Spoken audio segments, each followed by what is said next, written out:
Kalau sunnah ini tegak, Pak, acara-acara bid'ah nggak bisa lagi. Sehingga apa yang menyebabkan itu? Ya kurang pendapatan, honornya kurang, Pak. Ini yang nggak marah, Pak. Benar, terus terang saja lah. Mereka tahu itu. Apa yang kita sampaikan ini sesuai Al-Quran Sunnah. Mereka tahu benar. Cuman takut kehilangan lahan. Apa perbedaan Syiah, Wahabi, dan Salafi? Syiah, Wahabi, Salafi. Orang Syiah kenapa memakai logo Wahabi? Wahabi itu begini, Pak. Mereka akan buat tuduhan macam-macam ya. Jadi mereka mengentekkan Wahabi itu adalah negara Saudi gitu. Karena mereka mengatakan Wahabi adalah pengikut Muhammad Wahab. Kita sudah punya tulisan sendiri ya, dan pernah juga kita publikasikan beberapa acara itu apa itu Wahabi. Saya punya tulisan, mungkin waktu yang singkat ini susah menerangkannya. Mereka mengatakan pengikut Muhammad Wahab disebut Wahabi. Padahal Muhammad Wahab tidak pernah mengatakan mazhabnya Wahabi, apa Wahabi tidak ada. Ya, dan tuduhan-tuduhan mengatakan pengkafiran semacam itu tidak ada. Ya, tapi belajar dululah agar tahu. Saya tidak mengatakan tidak ada, nanti belajarlah, baca kitab-kitab ulama itu. Kemudian sebetulnya ada dua Wahabi itu. Memang ada dahulu di abad 200-an, abad ini ya, abad 200-an itu ada anak keluar, atau di abad 200-an itu ada memang ada aliran Wahabiyah, itu aliran Khawarij, yaitu pengikut Rustum, yaitu bin Abdul Wahab. Rustum bin Abdul Wahab namanya kelompok Wahabiyah. Nah, nama inilah yang mereka sematkan, kebetul sama nama ayahnya dengan sama Muhammad Wahab. Muhammad Wahab ini Rustum bin Abdul Wahab. Maka mereka sematkanlah ini kepada sepolan ini. Ya, memang akidah Rustum itu Khawarij memang. Wahabiyah itu, tapi bukan Muhammad Wahab. Itu tapi Rustum bin Abdul Wahab. Ya, yang hidupnya di Maghrib, ke Tunisia sekarang Jazair, dulu pindahnya lari ke sana. Nah, kemudian orang Syiah memakai isu ini untuk mengaburkan. Memang ada fatwa-fatwa ulama Malikiyah itu menyelesaikan Wahabiyah. Wahabiyah itu bukan Wahabi pengikut Muhammad Wahab yang dipengertian oleh orang Syiah, tapi Wahabi yang tadi pengikut Rustum bin Abdul Wahab. Karena fatwa-fatwa itu yaitu di abad 700-an, 600-an. Sedangkan Muhammad Wahab kapan lahir? Yaitu pada abad ke-12. Masa orang bawa alirannya belum lahir fatwa sudah ada? Kan nggak mungkin. Kan fatwa itu lahir karena ada alirannya dulu kan? Muhammad Wahab belum lahir, fatwa sudah ada. Jadi Wahabi itu bukan Wahabi yang ini. Nah, yang dituduhkan oleh orang Syiah bahwa pengikut Muhammad Wahab, itulah cara kronologi yang mereka pakai. Nah, Salafi Wahabi ini mereka menamakan seperti itu ya, tapi nggak ada Salafi Wahabi, ada imam Salafi atau Wahabi. Dulu kata-kata Wahabi diberikan kepada Muhammadiyah, kan gitu ya. Sekarang berpindah lagi para orang-orang Salafi dan lainnya. Salafi Wahabi itu nama yang mereka tujukan kepada orang-orang yang anti, dan lalu mereka gambarkan Salafi Wahabi itu sebagai aliran sesat, aliran kelas, aliran begini begitu. Untuk bapak-bapak ketahui, cukup saja dengarkan kajian-kajian ustadz yang dituduh Salafi Wahabi itu, tulisan-tulisannya, ceramah-ceramahnya, benar nggak mereka seperti itu? Itu aja. Kita tidak bisa mengatakan tidak seperti itu ya, dengarkan saja. Kan begitu maksudnya kita. Karena itu hanya tuduhan-tuduhan bohong yang sengaja propaganda oleh Syiah. Ya. Adapun orang yang dikatakan Salafi itu orang yang mengikuti sahabat, itu Salafi namanya. Karena salaf itu sahabat, tabi'in, tabi'in. Dalam hadis yang disebutkan oleh Rasulullah SAW, khairun nasi qarni, thumma alladhina yalunahum, thumma alladhina yalunahum. Sebaik-baik umat, sebaik-baik orang manusia tersolah adalah zamanku. Siapa di zaman Rasulullah? Adalah sahabat. Kemudian generasi berikutnya tabi'in, kemudian generasi berikut tabi'in. Inilah generasi yang dipuji oleh Rasulullah SAW. Inilah yang dikatakan ulama salaf. Nah, orang yang mengikuti tiga generasi ini dalam pemahaman, pengamalan, akidah, dakwah, akhlak semuanya, disebutlah mereka itu nisbah sebagai salafi. Tapi pun tidak bergelar salafi bukan berarti tidak ahlussunnah. Ya, itu penamaan kepada orang yang mengikuti manhaj mereka dalam beribadah, berakidah. Walaupun tidak pakai nama ini tidak masalah, yang penting akidah benar. Tidak bernama Wahabi tidak masalah, ya kan? Tapi kalau salah Wahabi itu begini-begini. Nah, kita butuh mana buktinya? Di buku mana ada kata-kata seperti itu?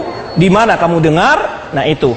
Jadi karena memang sekarang ini mereka memakai skenario itu kata-kata Wahabi Salafi yang sengaja mereka putar balikan faktanya.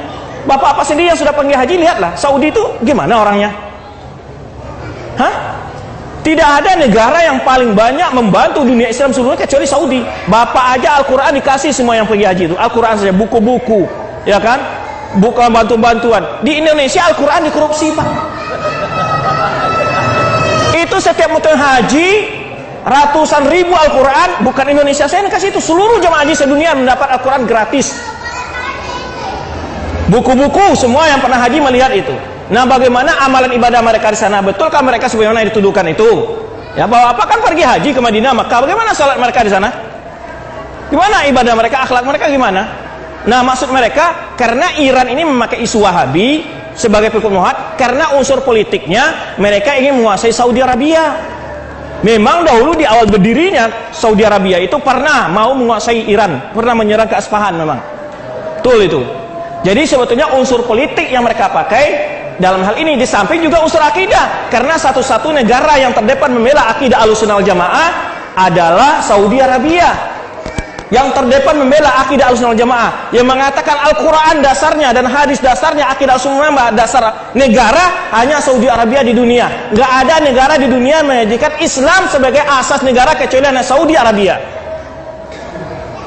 Dan di sana diterapkan hukum Islam. Tidak ada di dunia. Maka itu musuh-musuh Islam senantiasa mengintai ini. Satu-satunya ini milik Islam itu.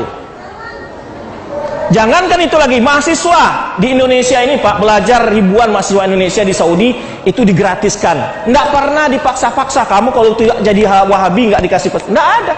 Betapa banyak. Said Agil Siraj itu tamat Saudi itu, Pak. Pernah menulis tentang kesesatan Syiah itu. Di tesisnya dia sebutkan Syiah itu sesat. Tapi sekarang mela-mela Syiah di Indonesia dia. Dari S1 sampai S3 dia belajar di Saudi Arabia itu. Saya kira orang tuanya nggak mampu kalau untuk menyekolahkan dengan biaya yang diberikan oleh Saudi Arabia kepada dia itu. Sekarang malah balik-balik mencaci Saudi Arabia dia. Banyak tokoh-tokoh nasional kita yang jadi seperti Haidar Nurait, Ketua MPR, Menteri Agama Mahfud Basuni, Menteri Agama dulu Said Al-Munawar, sekarang juga Menteri Sosial itu alumni Madinah.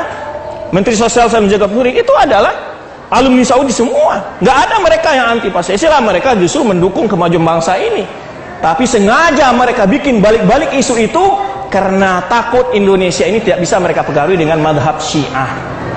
Dan sekarang terus terang yang terdepan sekarang ini berdakwah kepada akidah dan sunnah yang jelas-jelas nyata, siapa? Tanyalah. Kalau bukan alumni Saudi Arabia atau lulusan dari cabang Universitas Saudi Arabia, yang berani berkata, yang berani menerangkan kebenaran kepada umat sekarang ini dengan tauhid dan sunnah, siapa? Lihat, siapa yang depan sekarang ini? Bicara masalah Syiah ini kemana-kemana, ada enggak?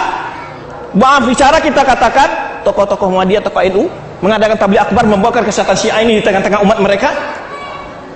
Maaf bicara kita, ada enggak? Siapa yang berusaha menyelamatkan umat dari kesesatan itu sekarang terdepan siapa? Ustaz-ustaz kita keliling berbagai daerah, ke pedalaman menerangkan akidah yang benar, walaupun tanpa dikasih uang, tanpa apa, mereka berkorban jiwa dan raga mereka tanpa pemberi. Dan ini mereka nggak senang. Sekarang radio-radio yang dakwah yang benar, TV-TV dakwah yang benar, siapa yang memiliki? Itu nggak ada bisnis, sumbangan kaum muslimin. Ini yang mereka tidak senang. Ketika bangkit akidah yang benar, sunnah tegak, mereka nggak senang ini. Apalagi orang-orang yang memang di situ pendapatannya. Jadi sebetulnya lebih besar beda pendapatan daripada beda pendapat. Kalau sunnah ini tegak, Pak, acara-acara bid'ah nggak bisa lagi. Sehingga apa yang menyebabkan itu? Ya kurang pendapatan, honornya kurang, Pak. Ini yang nggak mau benar. Terus terang saja lah, mereka tahu itu. Apa yang kita sampaikan ini sesuai Al-Quran Sunnah, mereka tahu benar. Cuman takut kehilangan lahan, itu saja. Saya orang yang berbelakang saja, Pak. Betul. Saya tantang mereka yang mengatakan sesat-sesat, tantang. Di mana mau ketemu? Mana mau berdebat? Kita tantang. Ya, tapi bekulnya bukan perbedaan pendapat, tapi yang mereka katakan beda pendapatan. Honornya hilang, per kapita per tahunnya turun, nanti nggak ada lagi acara maulidan, nggak ada lagi acara tahlilan. Kan lumayan, Pak. Sekarang nanti 7 hari ke depan nih setiap tahlilan ada 5.000 lumayan, 35.000 ya kan kalau 5.000. Tapi biasanya sekarang udah naik 50.000 kayaknya honornya ya. Saya nggak tahu juga, nggak pernah ikut masalahnya. Allahu a'lam.